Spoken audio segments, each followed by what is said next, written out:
Assalamualaikum warahmatullahi wabarakatuh. Halo semua, perkenalkan saya Andrea Salsalova dari Program Studi Pendidikan Sejarah Universitas 11 Maret Surakarta.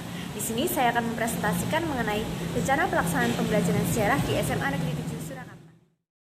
Rencana pelaksanaan pembelajaran atau biasa disingkat RPP ini memuat beberapa indikator penting. Yang pertama adalah identitas.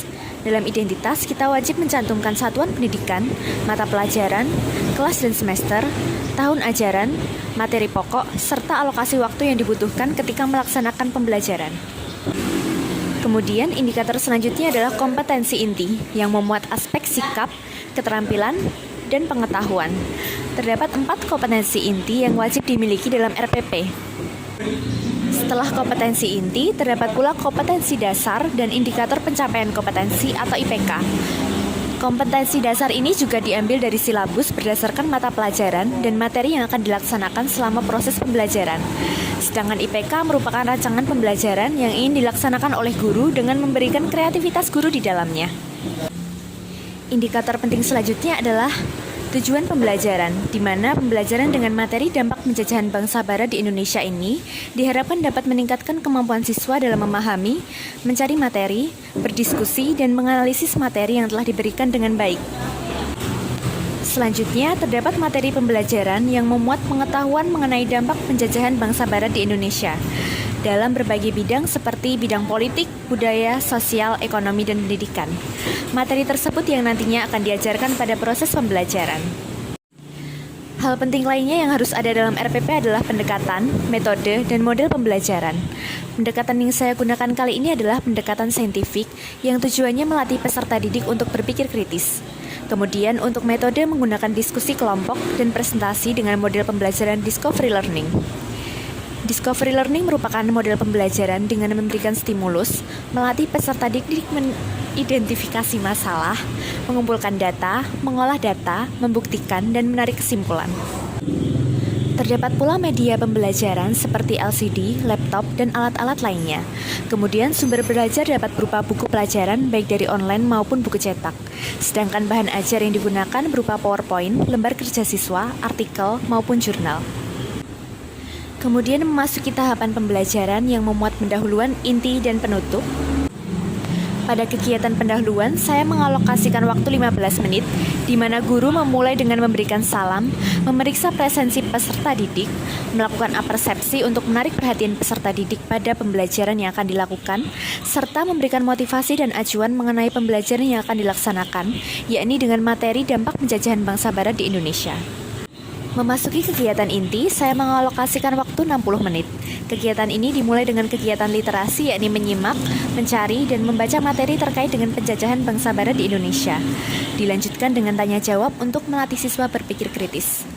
Kegiatan selanjutnya adalah kerjasama, di mana siswa yang telah dibagi menjadi beberapa kelompok melakukan diskusi dan berbagi informasi, serta pendapat satu sama lain untuk mendapatkan informasi yang valid dan dapat dipercaya.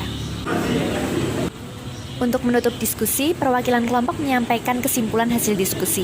Setelahnya, guru memberikan kesempatan pada peserta didik untuk menanyakan hal-hal yang belum mereka pahami kepada guru, sehingga guru dapat memberikan feedback dengan menyampaikan poin-poin penting yang mudah dipahami oleh peserta didik.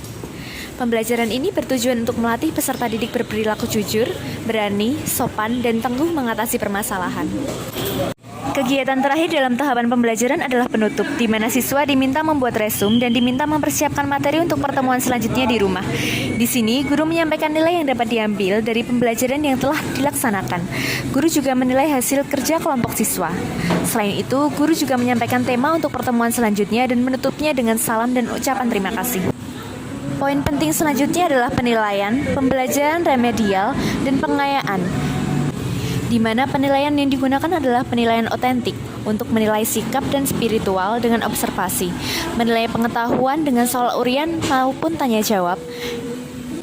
Kemudian kegiatan tanya jawab dapat dilaksanakan secara lisan untuk menilai intonasi, pengetahuan, kelancaran, dan penampilan. Untuk menilai keterampilan dapat dilakukan dengan unjuk kerja, diskusi kelompok, maupun portofolio yang berupa tugas-tugas. Tahap penilaian tersebut sudah disertai tata cara penilaian yang terlampir di bawahnya. Berikut merupakan contoh pembelajaran remedial untuk siswa yang belum mencapai target nilai yang telah ditentukan dan pengayaan untuk siswa yang telah lolos nilai minimum yang ditentukan, yakni berupa soal ataupun perintah lain berupa mempelajari materi tertentu.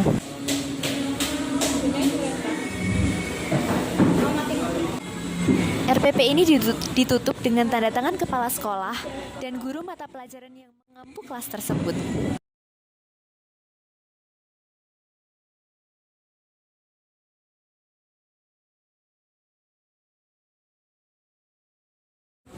Dalam pembelajaran, guru juga mempersiapkan lembar kerja peserta didik atau LKPD peserta didik, dan di sini saya telah menyiapkan lembar kerja peserta didik untuk mata pelajaran sejarah Indonesia.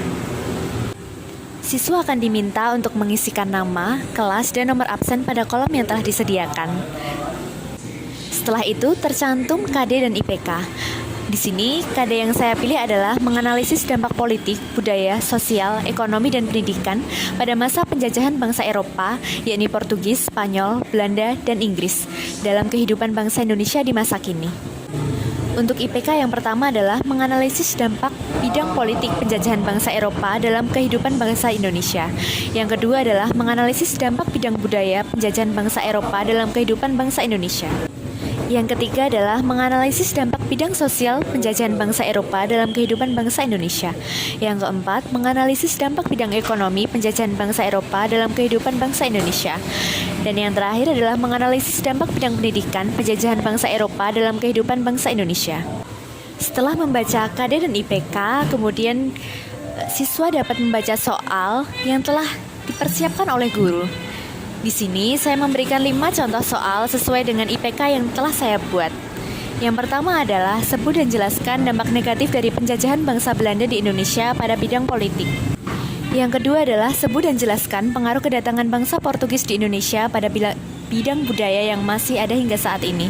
Dan yang ketiga adalah sebut dan jelaskan dampak positif dari penjajahan bangsa Inggris di Indonesia pada bidang ekonomi. Soal keempat adalah apa yang dimaksud dengan divide et impera dan bagaimana pelaksanaannya. Soal yang terakhir adalah sebut dan jelaskan beberapa sekolah yang ada pada masa kolonialisme bangsa Barat di Indonesia. Dengan kelima soal ini, siswa dapat melatih diri untuk menganalisis materi-materi yang telah diberikan oleh guru selama pembelajaran. Sekian materi mengenai rencana pelaksanaan pembelajaran sejarah dan juga LKPD di SMA Negeri 7 Surakarta.